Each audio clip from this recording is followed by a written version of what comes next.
and I'm confident that the football team that we have here today is going to stick together. Looking ahead, the Penn State Nittany Lions back on the field and facing forward. We were there, the only local TV station there today, as they posed for the team photos because we followed this story every step of the way. We knew we had to be there. Our Bill Phillips tracked down the local boys who were sticking with their team this season. The #1 chant here at Penn State for generations has been, "We are Penn State."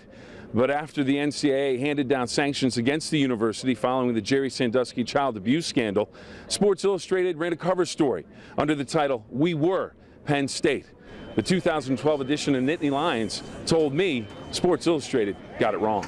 Absolutely, it's "We Are Penn State." Sports Illustrated, things like that, doesn't really mean anything to us. We're one team, we're one university, and we're going to come together and play the season for this university and all the people around us. The man leading the Nittany Lions into battle this year is Bill O'Brien, who's building his program on core values. Strong relationships are built on trust and honesty and telling the truth. Coach O'Brien's a great coach. I have so much respect for him, and he's done everything right so far. He's been honest. As well as being honest, Coach O'Brien is a man who's ready to make changes, and his team's in lockstep. He's putting player names on the back of the uniforms, and he's putting a blue patch on that uniform to raise child abuse awareness.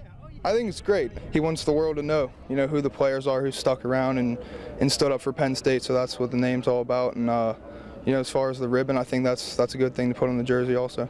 The Nittany Lions have a number of Western Pennsylvania players, and when I asked them why they all stayed in Happy Valley, they all gave similar responses. The bond I have with my teammates here, I feel like it'll be hard to get that anywhere else. And then second, this coaching staff believes in us, and I believe in them. With the Nittany Lions from State College, I'm Bill Phillips, Channel 11 News.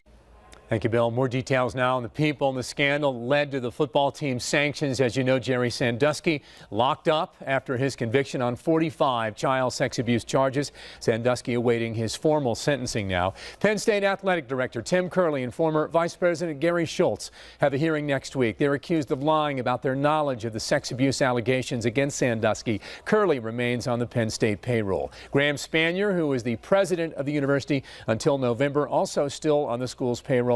He is also considered a tenured professor. If you want to work at the university, a background check now required. New hires and volunteers at Penn State will have to undergo those checks. The rules also apply to contractors, graduate assistants, and adjunct faculty members.